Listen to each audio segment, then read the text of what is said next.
Доброго ранку. Усім салют! Рада вітати вас у нашому доброранку. Топа, як добре, що ти завітав до нас сьогодні у гості. Дякую, Кася.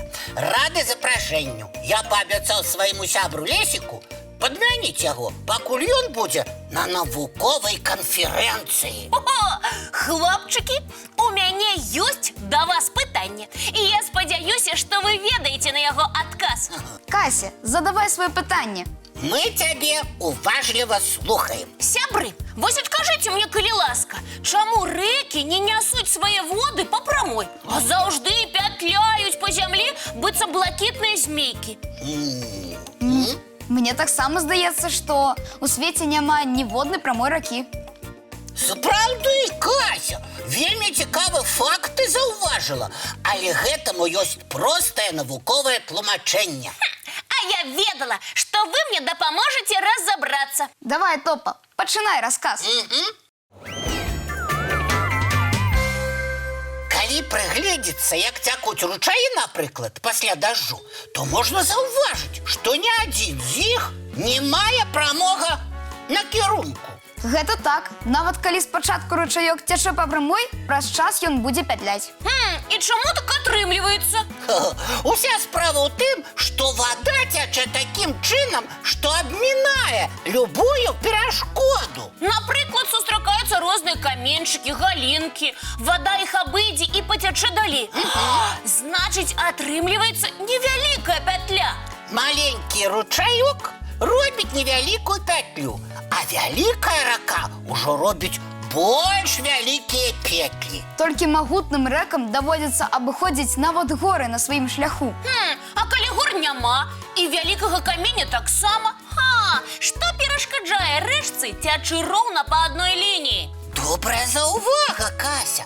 Але для воднага потоку, якім бы магутным ён не быў, самае маленькае змяненне ў рэльефе адчуваецца як перашкода. Гэта значыць, што невялікае ўзвышэнне ці наадварот нізіна і ёсць перашкода. Усё так. Але любая рэчка выбірае сабе самы лёгкі шлях, каб вода быццам сама кацілася. Таму з цягам часу можа змяніцца і русла ракі. Ой, якая ж наша прырода цікавая. А ці ведаеце вы, што пяцелькі, якія робіць рэчка, маюць уласную назву? Не чула про такое. І я не чуў. І як жа называюцца гэтыя завіткі ракі? Называюцца яны меандры. Ой, якая дзіўная назва. І, відаць, не выпадкова з'явілася. Усё так, Кася. Гэта назва прыйшла да нас дзякуючы рэчцы, якая называлася ў старажытнасці меандр і вельмі многа і прыгожа пятляла. А ў мяне ёсць ідэя.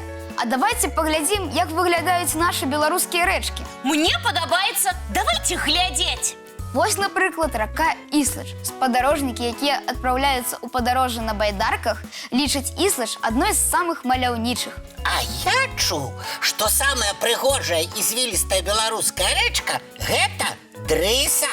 А я вось дакладна ведаю, што адной з самых звілістых рэк павінен быць і прыгажун Нёман. Ой, сапраўды прыгажун. А на яго беразе можна ўбачыць сапраўдны замак. Усё так, Кася, і знаходзіцца ён у Гродна. А вось у Брэсце можна паглядзець на рэчку Мухавец.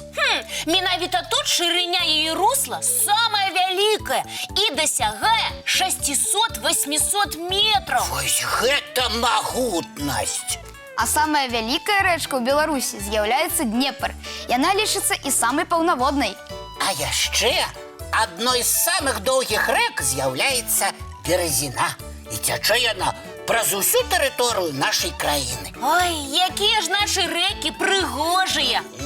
А ведаеце назву самай кароткай беларускай рэчкі? Дай падказку, Алексей. З якой літары пачынаецца яе назва? З літары С. Я такой не ведаю. Нешта і мне не ўспамінаецца такая назва. Самая кароткая рэчка Беларусі – Скема. Яна выцякае з возера Мястра і ўпадае ў возера Нарач. А яе даўжыня не дасягае нават 200 метраў. Але яна робіць пяцелькі. Цяпер мы усе сталі ведаць значна больш пра рэкі. Але мне здаецца, што надышоў час глядзець мультфільм. Дзяўчынкі і хлопчыкі, запрашаем!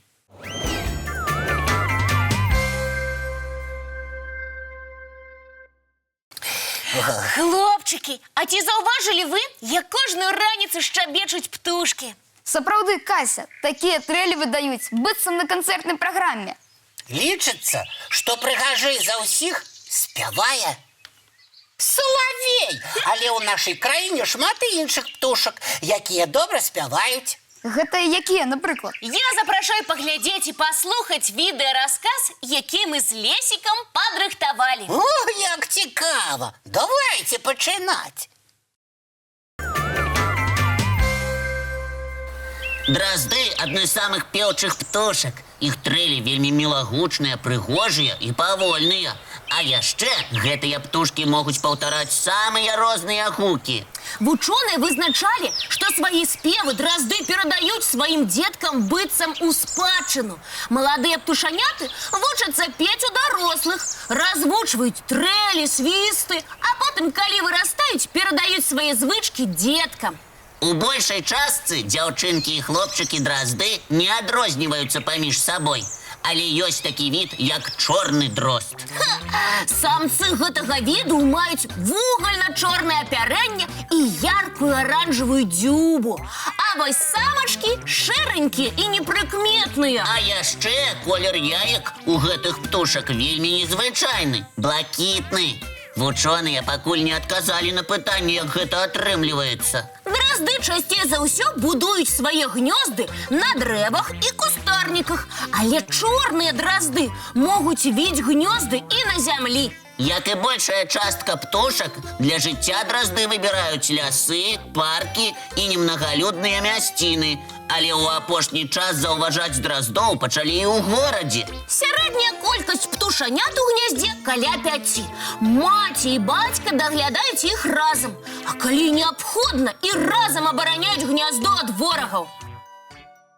Якія цікавыя птушкі жывуць у нашай краіне. Вось ён, багаты навакольны свет. Згодна, Алексей. Дзякуй, Кася, за цікавае знаёмства з цудоўнымі птушкамі. Вельмі прыемна, што вам спадабалася. А зараз запрашаю нашых тэлегледачоў на мульціпаказ.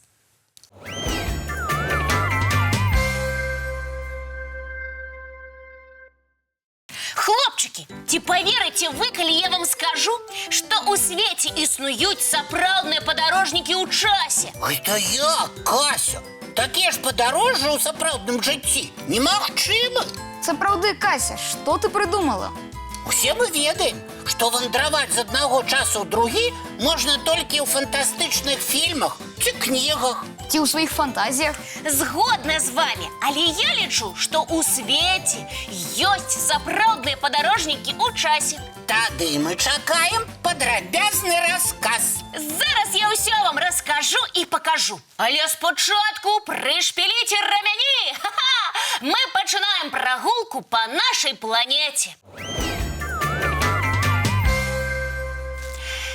Першы наш прыпынак будзе ў Егіпце, у горадзе Гізе. А дакладней, наведаем яго наваколле, дзе знаходзяцца знакамітыя піраміды. Ой, а я ведаю пра піраміды. Гэта адзін з 7 цудаў свету, які захаваўся да нашых дзён.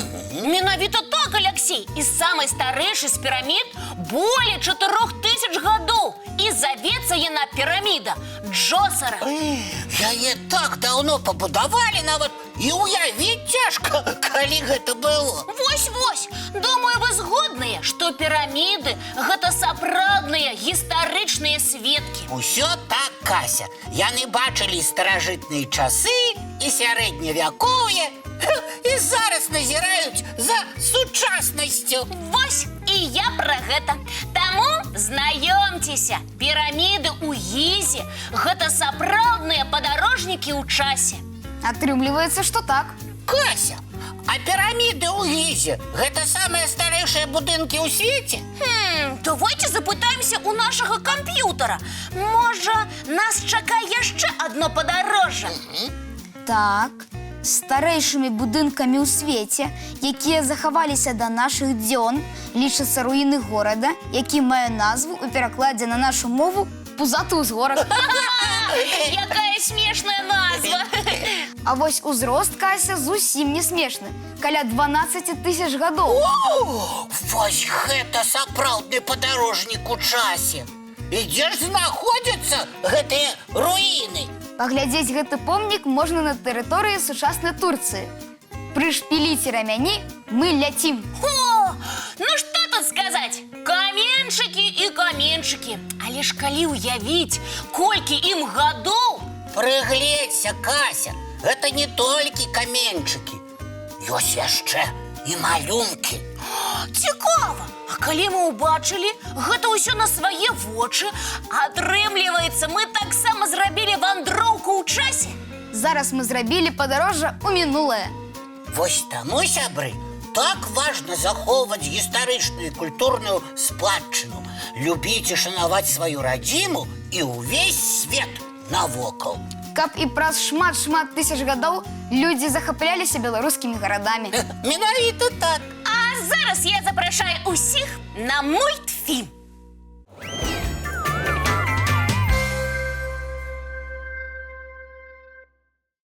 Сябры, за вокнамі сапраўднае лета.